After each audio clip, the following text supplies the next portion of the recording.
Selamat pagi, perkenalkan nama saya Stefania Amalia Chandra dengan NIM 1922311046. Pada kesempatan kali ini saya akan mempresentasikan hasil dari praktikum survei konsumsi pangan yang berjudul Analisis Diet Quality dengan Indeks Dietary Quality Index Internasional dan Minimum Dietary Diversity for Women atau DQII dan MDDW.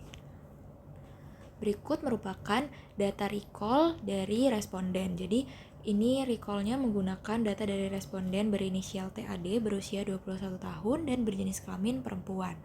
Untuk recallnya ini dilakukan sebanyak 2 kali, yaitu di hari Minggu dan hari Selasa untuk mewakili pola makan di weekend dan weekdays. Ini merupakan hasil dari perhitungan Diet Quality Index internasional. Berikut merupakan lampiran data dari hasil perhitungannya yang disajikan dalam bentuk tabel. Jadi untuk keseluruhannya ini menghasilkan total skor 52. Untuk skor variatinya itu ada 17 yang menunjukkan bahwa pola makannya cukup beragam dan telah mencakup sebagian besar kelompok pangan.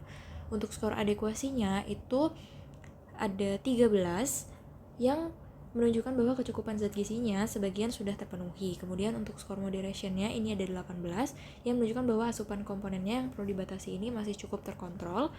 Dengan overall balance-nya itu sama dengan 4 yang menunjukkan bahwa keseimbangan distribusi makronutrien dan jenis lemaknya masih kurang optimal. Sedangkan untuk total skornya ini adalah 52 yang secara keseluruhan kualitas diet ini berada pada kategori sedang dan masih memerlukan perbaikan agar lebih sesuai dengan standar pola makan sehat.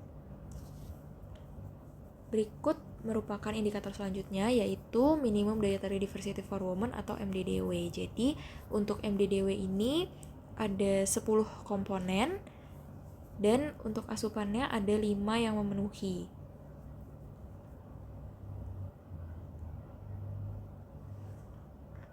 Yaitu untuk komponen grains, white roots, and tubers, and plantains ini ada beras dan nasi putih. Kemudian untuk dairy ini ada susu cair, UHT, dan ice cream. Kemudian untuk meat, poultry, and fish ini ada ayam suwir dan tongkol goreng. Kemudian untuk fodder vegetable-nya ini ada daun bawang.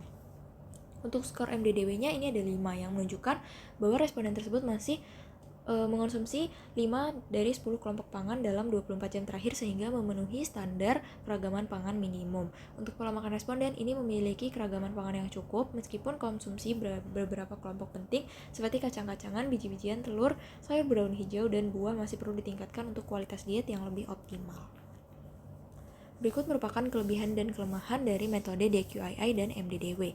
Jadi, kelebihan dari DQII itu menilai kualitas diet secara komprehensif, sensitif untuk mendeteksi pola makan tidak sehat, tidak hanya fokus pada kecukupan, tetapi juga pengendalian konsumsi berlebih dan dapat digunakan untuk individu maupun kelompok.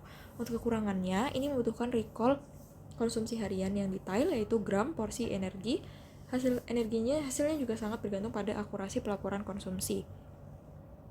Standar rujukannya juga bisa berbeda antar negara. Sedangkan untuk MDDW itu kelebihannya sederhana dan cepat karena hanya membutuhkan data jumlah kelompok makanan yang dikonsumsi, tidak memerlukan perhitungan gram atau hitungan energi. Kemudian biaya pengumpulannya juga rendah dan cocok untuk monitor atau penilaian cepat. Sedangkan untuk kelemahannya, ini tidak menilai jumlah atau porsi konsumsi, tidak menilai kualitas diet secara keseluruhan, tidak memeriksa keseimbangan makronutrien, dan tidak bisa membedakan konsumsi yang berlebih atau tidak sehat. Berikut merupakan kesimpulan dan rekomendasinya. Jadi untuk kesimpulannya berdasarkan hasil penilaian kualitas diet menggunakan DQII dan MDDW, pola makan responden ini berada pada kategori cukup yang ditunjukkan oleh total skor DQII sebesar 52 dan total skor MDDW sebesar 5. Responden perlu meningkatkan konsumsi buah dan sayuran. Kemudian memperbaiki keseimbangan makronutrien dengan menyesuaikan proporsi karbohidrat, protein, dan lemak sesuai rekomendasi, yaitu 55-65% untuk karbohidrat, 10-15% untuk protein, dan 20-30% untuk lemak. Sedangkan responden juga perlu memperbanyak sumber protein nabati dari kacang-kacangan dan biji-bijian untuk meningkatkan skor variati, adekuasi, dan kualitas lemaknya. Sekian presentasi dari saya.